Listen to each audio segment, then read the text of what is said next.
Bien, continuamos con el tercer ponente, que es Daniel Voces de Onaindi González. Bien, la Organización Europea de Armadores, Europes, nombró a el vigués Daniel Voces director gerente de esta Asociación de Organización de Armadores. Y la asociación recalca que la decisión supone un nuevo impulso para comunicar la cara moderna del sector al público y a los gestores públicos.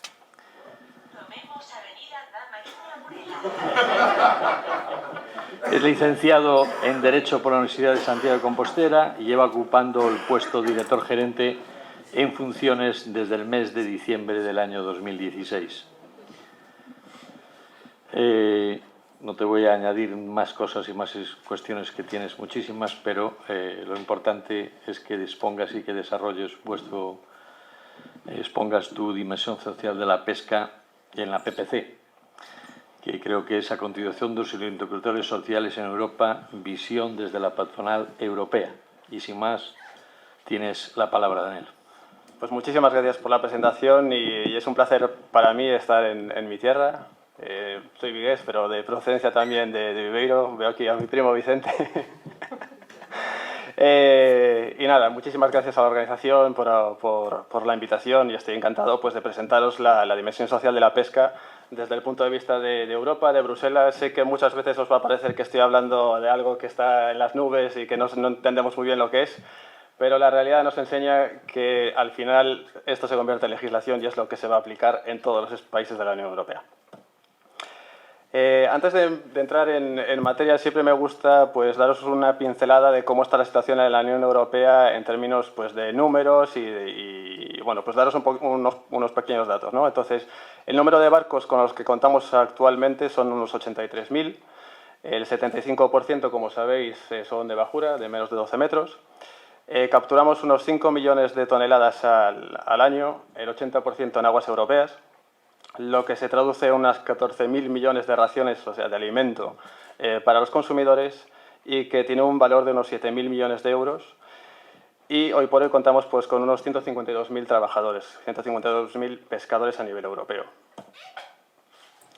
Para los que no conozcáis la organización Europes, digamos que es una organización de asociaciones, es decir, representamos organizaciones nacionales, en el caso de España es Pesca, y pues contamos desde hace 10 años pues, con la presidencia y el liderazgo de Javier Garat, que bueno, está haciendo las cosas muy bien y de hecho es nuestro buque insignia en Bruselas. Y lo que hacemos pues, es interactuar con las instituciones europeas pues, para dar la voz al sector pesquero de todas las partes de Europa.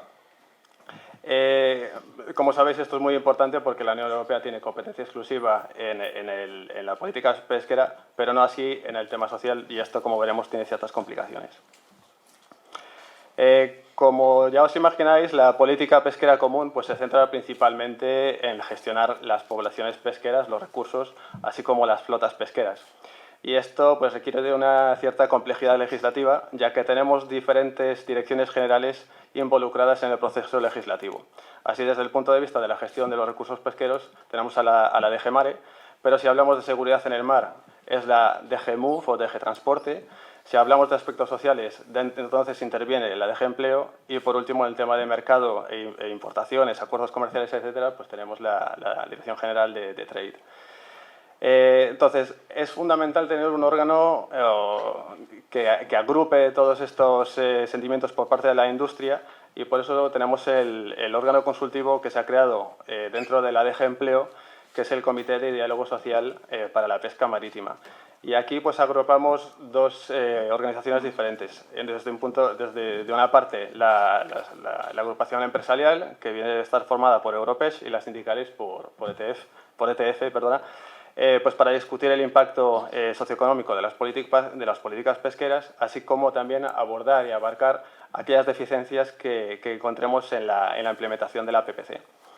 ¿En qué nos centramos, básicamente? Pues normalmente es en la seguridad en el mar, las condiciones de trabajo, la formación, la política exterior, etc. Para daros un ejemplo de por qué digo que la PPC se centra sobre todo en la gestión de recursos y en la rentabilidad de las flotas, en la gestión de las flotas, aquí en esta diapositiva lo que podéis ver es el anexo que acompaña al nuevo Fondo Europeo de Pesca que va a entrar en vigor en el 2021. Si os fijáis en los indicadores para definir una pesca sostenible, podemos ver en el primer recuadro pues, el número de stocks en buen estado biológico. También vemos la rentabilidad de la flota. También vemos el número de área protegida en la Unión Europea. Y, por último, el número de barcos pues, que llevan equipos de control, como puede ser el VMS, etcétera. Pero sí que nos faltan otros, o echamos de menos otros indicadores sociales, como por ejemplo el espacio y la comunidad de la tripulación, el empleo, el nivel salarial, qué evolución tiene esto, o el número de accidentes o de víctimas mortales, porque estos datos son muy difíciles de encontrar a nivel europeo.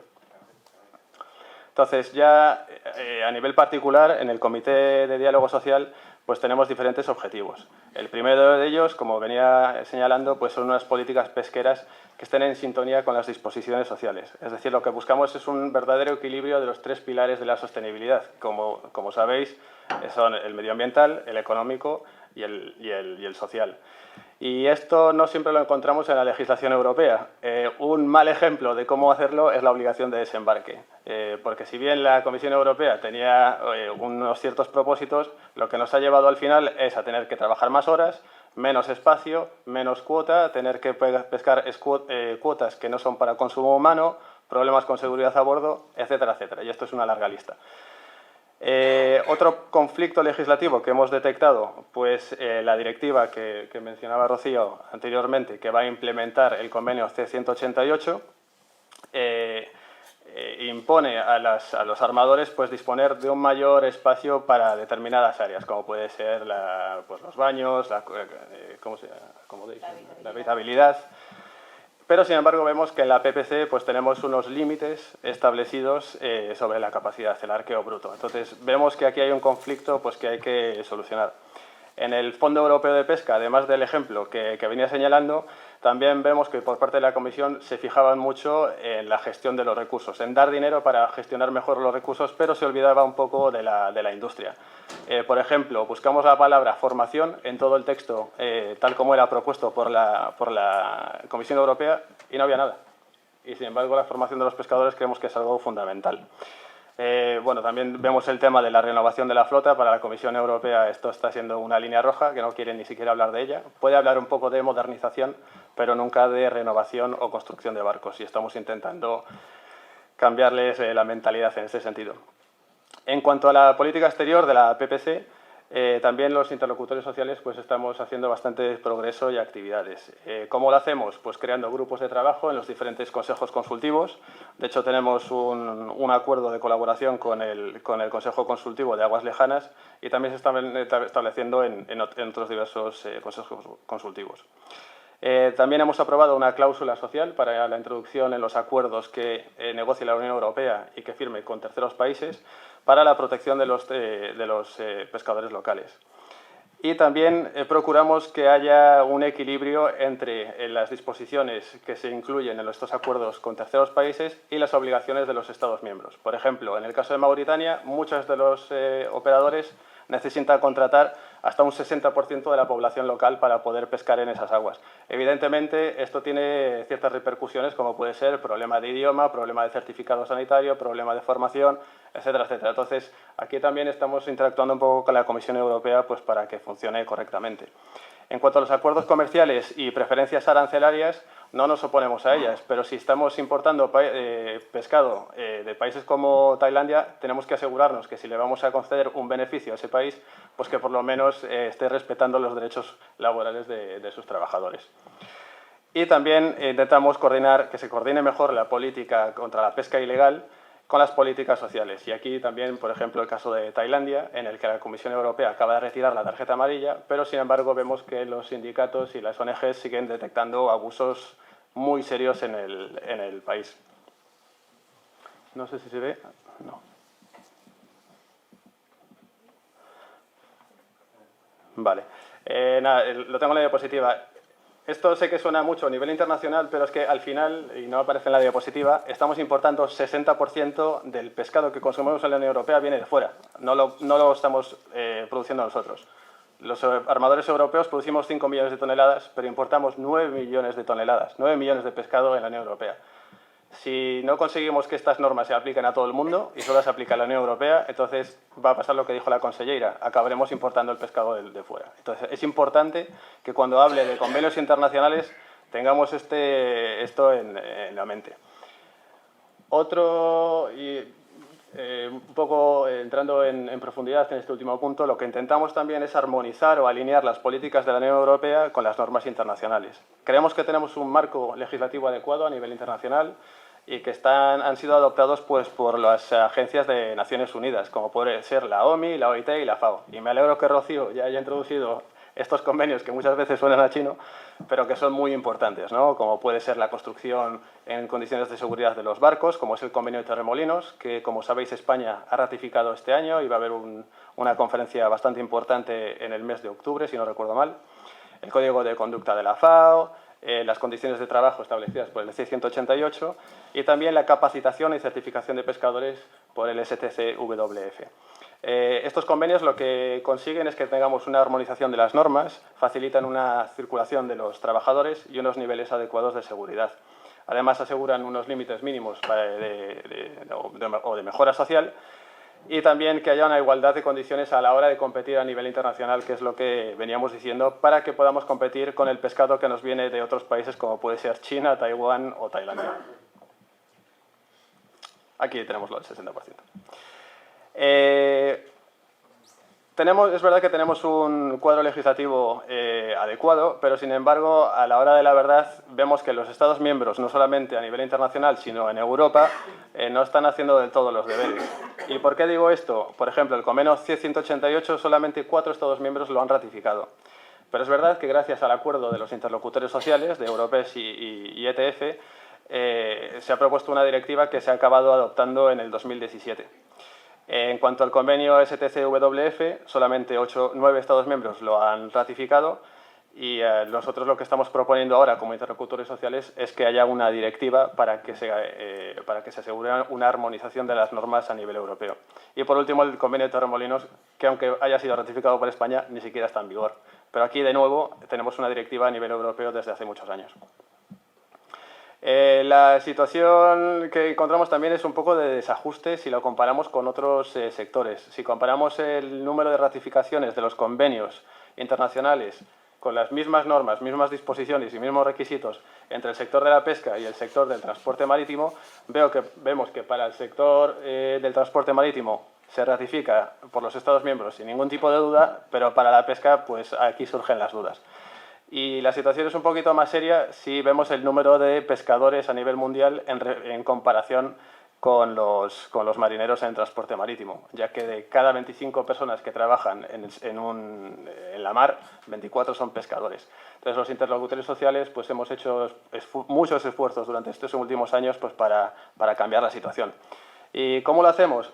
Pues a nivel internacional, además en el Parlamento Europeo, que hemos hecho bastantes eventos y la interlocución que tenemos con la Comisión Europea, en el COFI, en el Comité de la Pesca, que se celebra cada 2 años en la FAO, pues hemos hecho un gran evento pues con la FAO, con la OIT, incluso con la Santa Sede, con los gobiernos y con la Comisión Europea, pues para que estos organismos de Naciones Unidas hagan una hoja de ruta en el que realmente convenzan a los Estados miembros para ratificar e implementar estas normas que venimos hablando.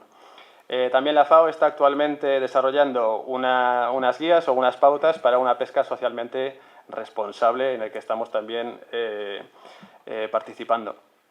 Y lo que pedimos también es una mejora de la coordinación entre estas diferentes agencias, pero para temas sociales lo que pedimos es que sea la OIT la que lleve la voz cantante. ¿Y por qué decimos esto? Porque la OIT se compone de gobiernos, grupos de empresarios y grupos de trabajadores. Y la verdad es que es una composición única que nos permite trabajar y evolucionar de manera progresiva. En la OMI también estamos haciendo bastantes cosas. Por ejemplo, estamos elaborando unas pautas para las certificaciones médicas, para el reconocimiento médico, Y esto lo vamos a hacer a través de un proyecto europeo entre Europes y ETF. Hemos contratado a la señora que ven en imagen, que es una doctora de la Organización Internacional de Médicos Marítimos, y sobre este documento será luego adaptado por la OMI. También promovemos la ratificación del convenio STCWF, pero sin embargo en la Unión Europea lo que queremos es una directiva. Y también vamos a desarrollar un programa de estudios para la formación básica en el que se hacía referencia por Rocío. Lo que se está tratando aquí son más de unas pautas o unas directrices para los Estados miembros. No van a ser obligatorias, pero los Estados miembros lo pueden coger como inspiración para adoptar su ley nacional. En el marco de la OIT, también vamos a desarrollar, gracias a un proyecto europeo, unas directrices para la contratación de mano de obra migrante en la pesca. De nuevo, son unas directrices, pero la buena noticia es que la OIT va a esperar al final de este proyecto para cogerlo y adaptarlo al contexto internacional. De nuevo, para la OIT también es interesante tener estas pautas para el reconocimiento para el reconocimiento médico, para desarrollarlo dentro del convenio C188. También hacemos campañas de ratificación del C188 y estamos pidiendo una guía y cursos de formación dirigidos a los armadores para implementar este convenio. Por último, en cuanto a los desafíos que tenemos por delante, todavía vemos que hay demasiados accidentes e incidentes en el sector de la pesca si lo comparamos con otros sectores. En cuanto a la escasez de profesionales, no os preocupéis, no es un tema solamente en España, es un tema que le afecta a toda la Unión Europea y estamos bastante preocupados, y por eso es fundamental que el nuevo Fondo Europeo invierta y ponga los recursos necesarios para revertir el problema. También, como ya lo presentaba la consellera, tenemos el problema de las limitaciones de arqueo bruto, no solamente para mejorar las condiciones a bordo, sino para aplicar la ley, como puede ser la directiva que implementa el C188, o simplemente para la obligación de desembarque, que vamos a necesitar mucho más espacio a bordo para los descartes. Como decía, estamos pidiendo la directiva para implementar el convenio STCWF. Y esto ya lo comentaba Rocío hace un momento. La directiva que implementa el convenio 188 va a tener que ser implementada por los Estados miembros en ley nacional. O sea, España va a tener que aprobar una ley antes del 15 de noviembre implementando esta directiva. Si no, pues bueno, vendrán una serie de consecuencias que podemos discutir más adelante. También vemos abusos laborales identificados en terceros países y en algunos estados de la Unión Europea. Supongo que Juan Manuel abundará un poco más en la cuestión. Y vemos, como comentaba, que muchas veces la Unión Europea sigue dejando la puerta abierta al mercado europeo de pescado, que viene de países que la verdad es que no son muy sostenibles desde el punto de vista económico. Para nosotros, desde Europes, una pesca sostenible significa que tengamos no solamente unos stocks en buenas condiciones, sino también unos pescadores trabajando en buenas condiciones. Esto es todo, muchas gracias, y si tienen alguna pregunta, pues estaré encantado.